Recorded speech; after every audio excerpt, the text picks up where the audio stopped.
क्या करूं? Oh, you know, I've read Kathmandu Chronicles. I just wanted to meet him. He was sitting 3 people away. Otherwise, I would have said you can meet the other K.V. Rajan. His name is Atul Thakur. देखिए, the book has made a lot of noises. लोग देख रहे हैं, सुन रहे हैं. मैं ये IC 814 के बारे में नहीं बोलता. वो तो एक नेटफ्लिक्स की सीरीज आई है. बहुत सारे लोग उसको देख के राजन साहब का आर्टिकल पढ़ के पता नहीं अपने आप ही कई सारे नतीजे निकाल रहे हैं. मुझे पता नहीं उससे. मैं आप लोगों को कहूंगा किताब इसलिए पढ़िए. 2 चीजें करती है ये किताब. एक तरफ किताब है हमारे फॉर्मर एम्बेसडर की, जो उनकी खुद बीती कहानी है. वो रॉयल मैसेकर के समय में वहां नहीं थे. उस समय वो चले गए थे. उस समय देव मुखर्जी हमारे एम्बेसडर थे. और वो स्टोरी उनकी उनके आपसे सुननी चाहिए. मैंने तो सुनी है. वो कंप्लीटली डिफरेंट किस्म की स्टोरी है, क्योंकि वो उनके घर में डिनर चल रहा था. और आपको कईयों को पता कि लैंडचौर बहुत पास है एक्चुअली नारायण रेड्डी पैलेस. और जो वो हुआ वो उन्हीं से सुने. लेकिन जो एम्बेसडर राजन ने दिखा, 5 साल ये हमारे एम्बेसडर थे वहां पर जब मॉनर्की थी. सिचुएशन डिफरेंट थी. अब 20-25 साल पहले के बाद बहुत डिफरेंट है सिचुएशन. नेपाल में बहुत चेंजेस हो गए. लेकिन वो स्थिति क्या है, क्या परिस्थिति थी, क्या हुआ उस समय, और जो कूटनीतिक चीजें हैं भारत और नेपाल के बीच में और नेपाल के बाकी देशों के बीच में, वो सब जो वहां वो लोग लिखते हैं वो शायद अभी भी दुरुस्त है और वही चल रही है. मुझे पता कि हमारे former minister of foreign affairs Shri Pradeep Gewali ji यहाँ पर है. मैं जब एम्बेसडर था तो ये मिनिस्टर थे. तो I am very honoured that he is here with us today. Thank you very much sir. वैसे the current foreign minister is also in Delhi, as you all know, since it's public knowledge now. देखिए, ये क्या हुआ वो हुआ ये मुझे नहीं पता, लेकिन वो पढ़ना इसलिए जरूरी है that you know you should be knowledgeable of history so that you can discover the present and think of the future. अगर आपको क्या हुआ क्यों हुआ ये पता ही ना हो तो आप in some senses rootlessly घूमते हैं. और वो ना भारत है ना नेपाल है.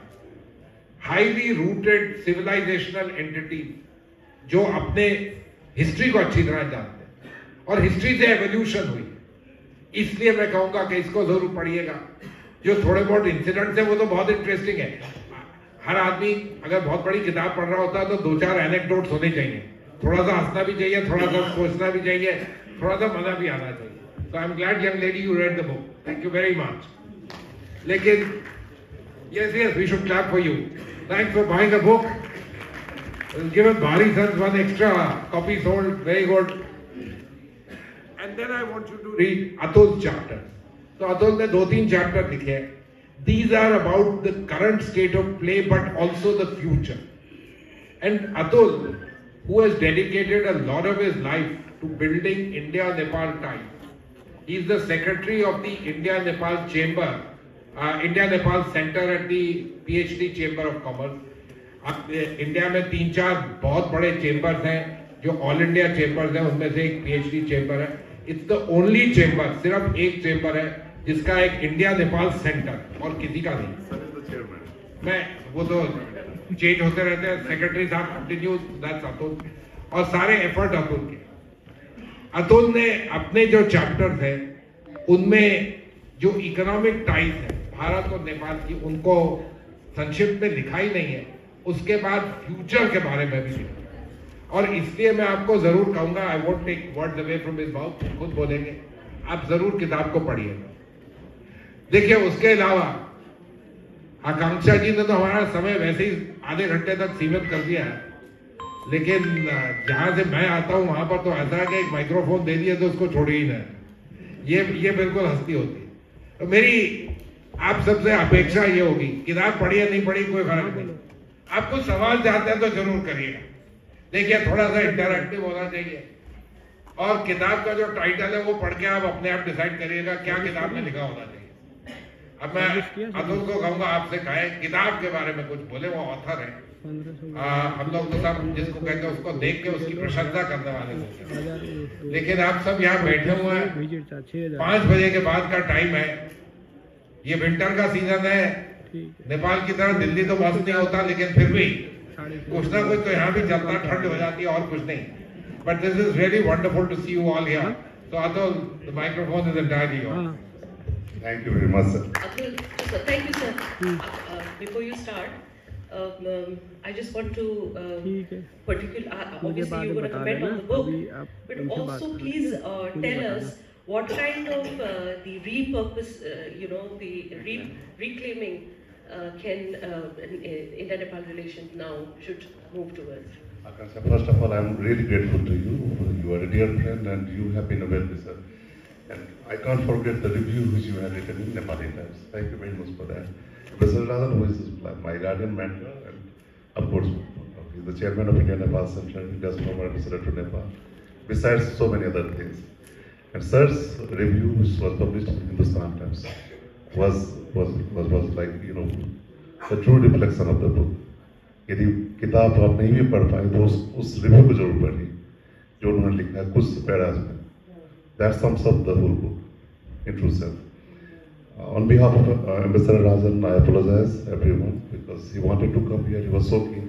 तबीयत कुछ उनकी तबीयत तो ठीक है, फैमिली में कुछ हेल्थ इश्यूज है जिसके कारण से वो नहीं आ पाए, लेकिन लास्ट मोमेंट तक वो ट्राई कर रहे थे. तो उनका बेस्ट विशेस इस प्रोग्राम के लिए और सबके लिए. इस कार्यक्रम की शुरुआत अपने साथ ही की थी. मतलब PhD हाउस में होने वाला था ये, और कुछ क्योंकि रेजिडेंशियल वहाँ पे नहीं था, कुछ प्रॉब्लम चल रहा था, इस कारण से यहाँ शिफ्ट किया गया. तो डे 1 से हम लोग साथ में इस प्रोग्राम को करने के लिए और एनुअल एक एक्सरसाइज बनाएंगे about the book why reclaiming relations. Reclaiming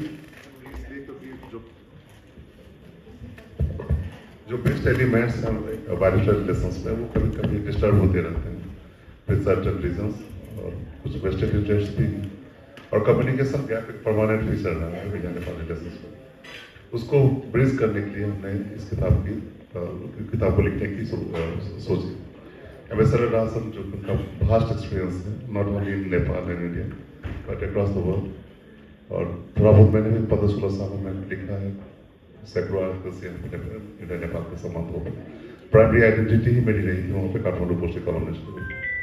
तो वो उन सब जो देखते हुए हमने जो एक ऑनेस्ट अकाउंट है past present as well as possible future, उसको इस किताब के माध्यम से हमने रखा है. फर्स्ट सेक्शन में कुछ रिविलेशंस हैं जो 1990s में कुछ सेक्टर्स थे जो डीप स्टेट से थे और intelligence network combined of factors which finally led to big tragedies like ICC 814 hijacking, Royal Massacre, and so many other things which changed Nepal forever. Nepal is not a country today which it was 25 years back, as Sir has